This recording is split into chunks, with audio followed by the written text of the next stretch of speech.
The biggest free agent on the market is now allowed to negotiate with other teams. Lamar Jackson, the top quarterback, the top free agent potentially available, was issued the non-exclusive tag by the Baltimore Ravens just a little bit ago. What does that mean, though, for Lamar Jackson? Well, per Jonathan Jones, over on Twitter, the Ravens have issued the non-exclusive franchise tag on Lamar Jackson. So that tag alone is going to be worth $32.4 million. However, Lamar Jackson is still able to negotiate with other teams, and the Ravens would be allowed to match that offer. And if they don't want to, they would get 2 first-round picks. So what does that mean for Lamar Jackson? Well, he's going to have an opportunity to negotiate a deal that he feels he is worth. And the team paying up has an opportunity to blow the Baltimore Ravens out of the water. Let's take, for instance, the Atlanta Falcons. They have been closely tied to Lamar Jackson throughout this entire process. So while he has the non-exclusive tag on him, Lamar can meet with the Atlanta Falcons officials, and the Falcons could put together a contract that they feel Lamar Jackson is worth. Now, if Lamar Jackson decides, you know what, I want to sign with Atlanta, he would then take that back to Baltimore, and then Baltimore could either A, match that figure, and then they would pay Lamar Jackson whatever Atlanta was going to pay him, or if they're looking to rebuild, they could say, nope, I'm out of it. Go ahead and sign with Atlanta. We're going to take the 2 first-round picks instead. A lot of people might be asking, well, what's the cap situation for certain teams?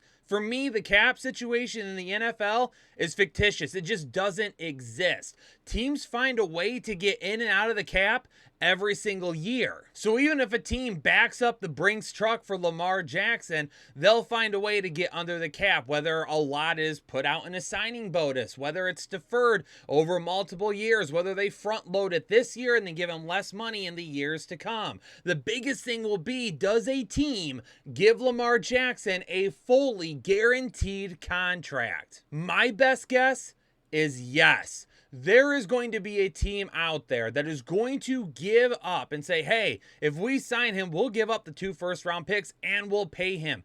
It doesn't matter. We need a quarterback. Teams get stupid every single year in free agency. You don't think they're going to take a shot on a young quarterback that has an MVP to his name already? For the Ravens, this could mean a couple of different things. Number one, the contract negotiations are just not close. So you know what? They're going to let somebody else negotiate the contract for them instead. And then if they don't mind it, they'll match it and they'll sign him and it's over and done with. Or what it means is that they've already tried to shop Lamar Jackson and they don't think that they can get more than 2 first-round picks for him, which to me sounds insane. I'm surprised they haven't gotten that already. So what's my best guess on what happens? Lamar Jackson, I think he now heads to another team, because somebody out there is going to pay him the money he thinks he is worth. And for me, for Baltimore, if they were going to do it, they would have already done it.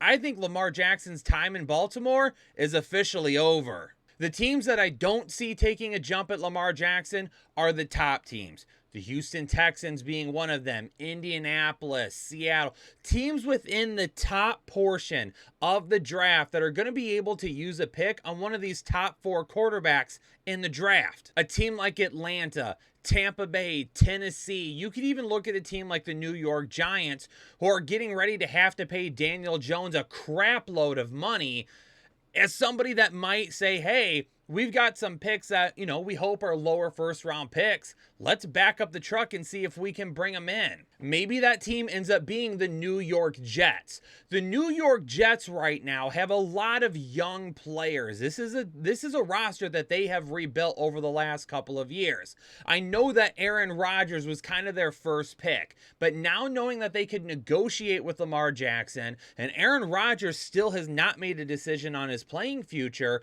when the free agency starts and Lamar Jackson can start going through that process, I would not be surprised if the New York Jets are one of the first teams standing in line to talk to Lamar.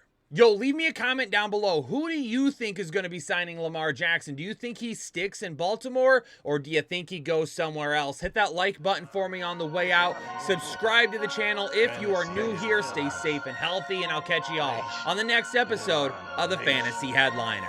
Analytics off the chain, all the channels not the same. Jake and Kyle, you know the name. Headliner Nation, we running the game.